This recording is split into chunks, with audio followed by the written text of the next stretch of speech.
Hello साथियों, नमस्कार। The unique bird channel में एक बार आपका फिर से स्वागत है। साथियों, इस वीडियो में हम डिस्कस करने वाले हैं कि जो डायरिया होता है यानी दस्त जिनको बोलते हैं, पशुओं में दस्त किन किन कारणों से होते हैं और इनका क्या क्या अलग अलग इलाज करते हैं। तो इस वीडियो के माध्यम से हम ये जानेंगे कि डायरिया के जो कॉजेज़ रहते हैं, जैसे कि मैंने आपको बताया, बैक्टीरियल कॉजेज़ रहते हैं, वायरल रहते हैं और पैरासाइट तीनों रहते हैं। तीनों को हम कैसे अलग डिफ्रेंशिएट करेंगे कि भाई ये बैक्टीरियल डायरिया है, ये वायरल डायरिया है और ये पैरासिटिक डायरिया है। तो ये सब जानने के लिए मेरे साथ लास्ट तक बने रहिएगा।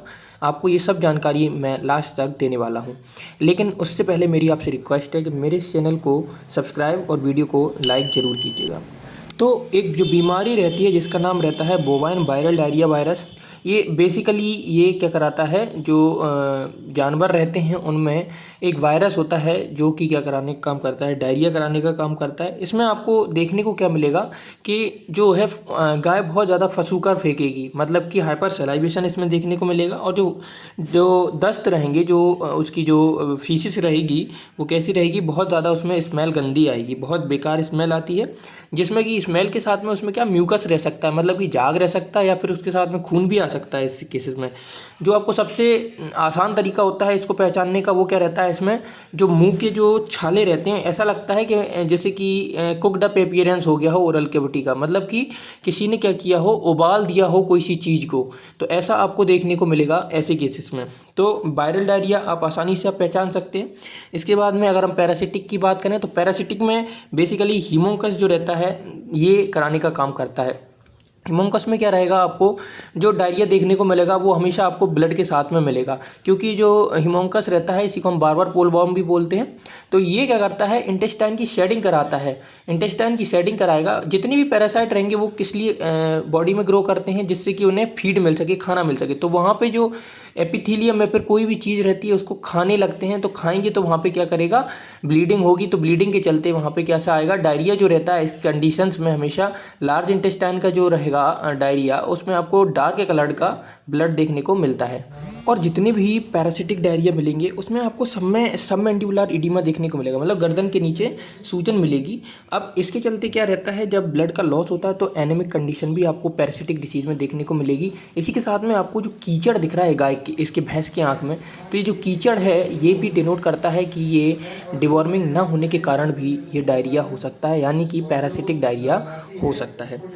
इसी के अलावा प्रोटोजोआ भी रहते हैं बहुत सारे जो डायरिया कराने का काम करते हैं, जैसे कॉक्सीडिया की मैं बात करता हूँ, जियार्डिया की बात करता हूँ। जियार्डिया जनरली जो छोटे बच्चे होते हैं उनमें डायरिया कराता है। ऐसे केसेस में क्या रहता है, जो आपको दस्त देखने को मिलते हैं वो जनरली म्यूकस टिंज्ड रहते हैं। आगे अगर और फर्दर डिस्कशन करते हैं तो और भी प्रोटोजोआ रहते हैं, जैसे कि कॉक्सीडिया मैंने आपको बताया। कॉक्सीडिया में क्या आपको देखने को मिलता है कि जनरली आपको इसमें पेट में दर्द, मड़ोर सी देखने को मिलेगी। और इसमें आपको मैंने बताया था जैसे कि जो प्रोटोजोआ रहते हैं, जैसे अमीबियोसिस भी जो रहता है, अमीबा रहता है, वो भी आपको जनरली डायरिया कराता है, लेकिन इसके केसेस आपको बहुत कम मिलते हैं। ऐसे केसेस में आपको एपिथीलियम साथ में शेड होती हुई मिलेगी। और मैक्सिमम केसेस में तो आपको जब पैरासिटिक रहेगा तो आपको पैरासाइट जो डायरिया रहेगा उसके साथ में आपको देखने को मिल ही जाएंगे। जबकि अगर हम बैक्टीरियल डायरिया की बात करते हैं तो इसमें आपको सबसे पहली और अच्छी चीज़ मिलेगी, वो आपको मिलेगा इनिशियली टेम्परेचर जो हाई मिलेगा, हाई फीवर देखने को मिलता है।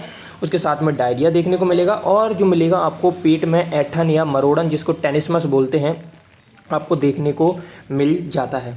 तो ये सब तो हुआ डिस्कशन हमारा कि जो डायरिया होता है वो क्या, अगर बैक्टीरिया करता है तो कैसा होगा, वायरस करता है तो कैसा होगा, और पैरासाइट करेगा या प्रोटोजोआ करेगा तो कैसा होगा। अभी डायग्नोसिस के बाद में क्या करना होता है, जब हमें आप ट्रीटमेंट पे ध्यान देना होता है।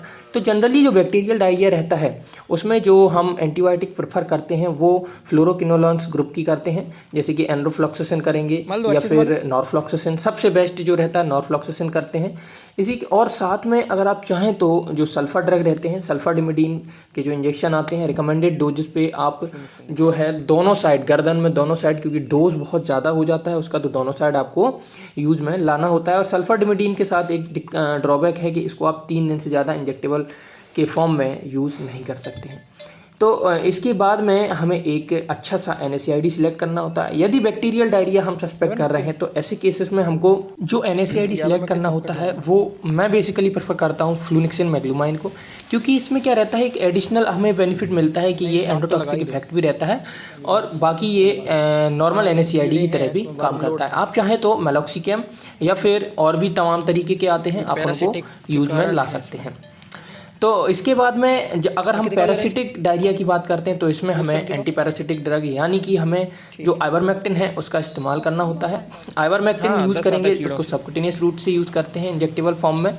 आप चाहें तो इसमें डिवॉर्मिंग भी करा सकते हैं, जैसे एल्बेंडाजोल, फेनबेंडाजोल या आइवरमेक्टिन और बहुत सारी जो एंटी पैरासिटिक जो डिवॉर्मर्स रहती हैं आप उनको इसमें मिला सकते हैं। इसी के साथ में आपको इसमें एक CPM का इंजेक्शन यानी एबल का इंजेक्शन देना होता है, क्योंकि ऐसी कंडीशंस में जो पैरासाइट रहते हैं वो क्या करते हैं, हिस्टामिनिक एक्टिविटी को बढ़ा देते हैं। तो उनको रोकने के लिए हमें जो क्लोरफेनिरामिन मैलिएट या फिर एंटी हिस्टामिनिक्स का यूज़ करना पड़ता है।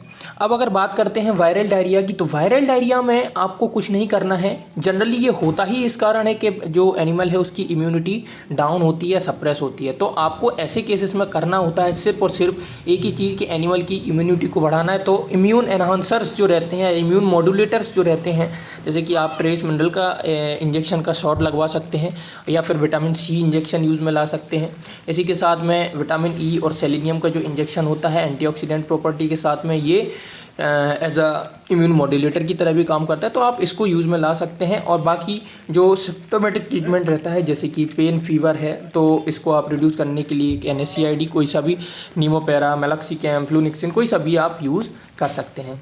तो ये सब डिस्कशन आज हमारा डायरिया के रिलेटेड था। अगर आपको वीडियो पसंद आ जाए तो मेरे वीडियो को लाइक ज़रूर कीजिएगा और अपने दोस्तों के साथ भी शेयर कीजिएगा, जिससे कि अगर उनका पशु भी इस प्रकार बीमार है तो उनके पशु को भी राहत मिल सके। क्योंकि जो डायरिया रहता है उससे न केवल जो पशु रहता है वो कमज़ोर होता चला जाता है, अपितु इससे जो मिल्क प्रोडक्शन जो रहता है, अगर दुधारू पशु है तो उसका दूध में भी अचानक से गिरावट आती है। और अगर इस डायरिया का समय पे इलाज नहीं किया गया तो ये जो डायरिया रहता है इसके चलते क्या होता है कि बाइकार्बोनेट जो आयंस रहते हैं वो कंटिन्यू बाहर निकलते रहते हैं और इसमें जो है एसिडोसिस की कंडीशन बन जाती है। और इस कंडीशन को अगर ट्रीट समय पे नहीं किया गया तो बाद में ये कंडीशन जो है डेथ भी कॉज कराने का काम करती है। एक चीज़ मैं बताना आपको भूल गया हूँ कि जो एक्यूट कार्बोहाइड्रेट एनगॉर्जमेंट रहता है, जब ज़्यादा जानवर खाना खा लेता है तो ऐसी कंडीशन में भी आपको बेसिकली जो कार्बोहाइड्रेट रहते हैं उनको खिलाने से होता है। जब खा लेता है तो उसमें आपको क्या मिलेगा, टिम्पनी मिलेगी, साथ में डायरिया मिलेगा। तो ऐसे केसेस पहचानना बड़ा आसान होता है। तो मुझे लगता है कि ये वीडियो आपके लिए बहुत ज़्यादा मदद करेगा, आपको हेल्प करेगा फील्ड कंडीशन में डायरिया को ट्रीट करने में। तो मेरे साथ बने रहने के लिए आप सभी का दिल से धन्यवाद।